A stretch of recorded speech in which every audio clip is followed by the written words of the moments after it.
kembali lagi bersama saya di YouTube channel kali ini. Seperti biasa, saya akan men-share poin-poin penting dari hasil review buku. Nah, kali ini saya akan men-share poin-poin penting dari hasil review buku tentang memecahkan prisma media sosial. Nah, sebelum itu, saya akan memperkenalkan identitas saya sesuai dengan persyaratan rambu-rambu kuliah. Baik, nama saya Irene Putri Rampunudwiru dengan NIM 230-389, kelas C semester 3, program studi sosiologi, Fakultas Ilmu Sosial dan Ilmu Politik, Universitas Nusa Cendana Kupang, angkatan 2020. Baik, kita akan masuk pada pembahasan materinya. Pembahasan bagian yang pertama tentang lensa baru tentang polarisasi. Nah, di sini pembahasannya di sini mengenai kebijaksanaan umum sering menjadi tak tergoyahkan karena sangat sulit untuk diverifikasi. Ilmuwan sosial bertanya-tanya apakah GEM berbentuk keyakinan politik kita selama beberapa dekade. Tetapi belajar proses ini sangat menantang. Terlepas dari apa yang kita pikirkan tentang ruang GEM, Facebook, Twitter, dan platform media sosial lainnya telah menghasilkan peluang baru yang menarik untuk mempelajarinya. Ilmu-ilmu sosial adalah yang dibandingkan dengan bidang studi lainnya. Kemudian yang lebih penting lagi, sekarang kita bisa melakukan epidemiologi ide, menelusuri bagaimana keyakinan tentang dunia terbesar di jaringan sosial besar dari waktu ke waktu.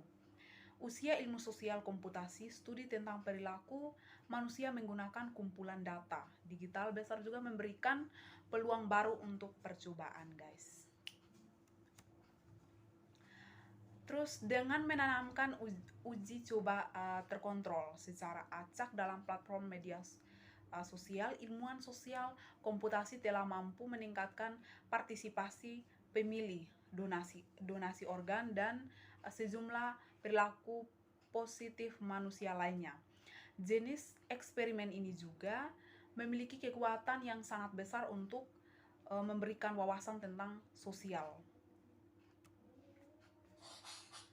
Tetapi ada juga sisi gelap dari ilmu sosial komputasi. Nah, di sini pada tahun 2013, psikologi Michael Kosinski meluncurkan sebuah penelitian untuk menentukan apakah pola dalam data media sosial seperti informasi tentang hal-hal yang kita sukai atau yang kita ikuti dapat digunakan untuk memprediksi etnis kita, orientasi seksual, atau bahkan kecerdasan kita. Mempelajari media sosial dari sudut pandang orang-orang yang menggunakan juga penting karena mereka tidak ada dari debat publik tentang media sosial dan tribalisme politik. Sebaliknya, saat ini didominasi oleh segelintir pengusaha teknologi dan insinyur perangkat yang membantu membangun platform. Kemudian pembahasan yang kedua, poin yang kedua yaitu tentang bot buruk dan bot baik. Nah, di sini ilmu sosial telah melakukan eksperimen lapangan yang sangat menarik di platform media sosial tentang isu-isu seperti apakah tekanan teman sebaya dapat mempengaruhi orang untuk memilih solusi yang tidak mungkin muncul bot, jumlah akun otomatis yang berbagi pesan di platform media sosial. Kemudian bot dirancang untuk mengekspos orang ke berbagai macam pesan dari sisi lain, membangun di atas studi sebelumnya, membuat database Twitter liberal dan konservatif terkemuka akun yang dipilih dengan cermat untuk mewakili berbagai sudut pandang yang berbeda dalam setiap partai politik. Rata-rata Demokrat yang mengikuti bot Republik menjadi sedikit lemah liberal. Meskipun efek ini tidak signifikan secara statistik, tidak dapat mengesampingkan kemungkinan bahwa efek keseluruhan dari paparan bot adalah untuk Demokrat. Kemudian poin yang ketiga yaitu tentang publik yang tidak begitu rasional.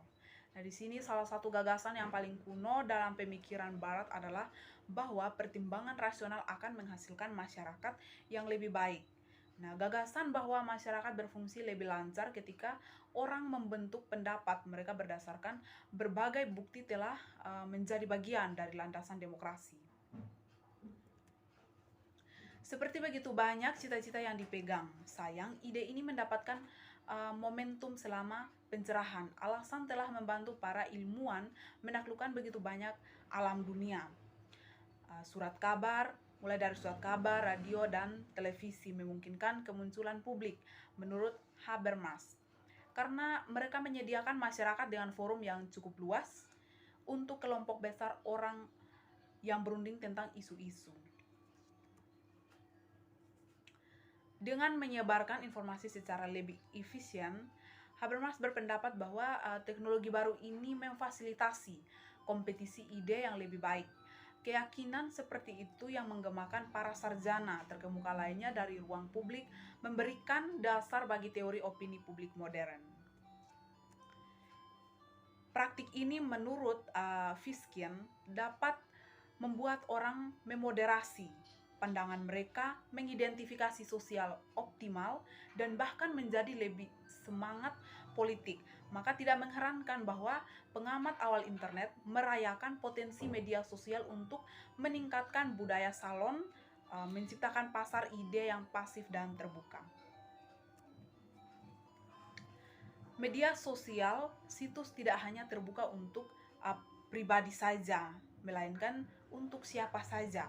Para pengamat ini berpendapat, tetapi mereka juga tidak memiliki penjaga gerbang konvensional atau prosedur televisi, editor surat kabar, dan sebagainya yang menjaga kerat batas-batas ruang publik. Dan media sosial juga dapat memungkinkan pengguna untuk mendiskusikan informasi tersebut dengan kelompok yang jauh lebih beragam daripada yang mungkin mereka temui dalam pengaturan offline. Kemudian poin yang keempat mengenai media sosial dan pencarian status. Nah, di sini status sosial sudah lama ada sebelum media sosial. Tentu saja dan beberapa orang lebih peduli untuk mendapatkan status di media sosial daripada yang lain. Tetapi poin kunci yang diinginkan buat di sini adalah bahwa sangat kepedulian dengan identitas, mereka memberi sesuatu untuk perjuangkan harga diri. Sebaliknya, media sosial memungkinkan presentasi diri yang sama sekali berbeda. Meminjamkan salah satu frasa terkenal, Goffman, media memberi lebih banyak fleksibilitas untuk menyajikan yang dikuratori dengan cermat atau versi diri kita sendiri. Oke, baik, sekian pembahasan dari hasil review buku ini. Semoga bermanfaat. Terima kasih.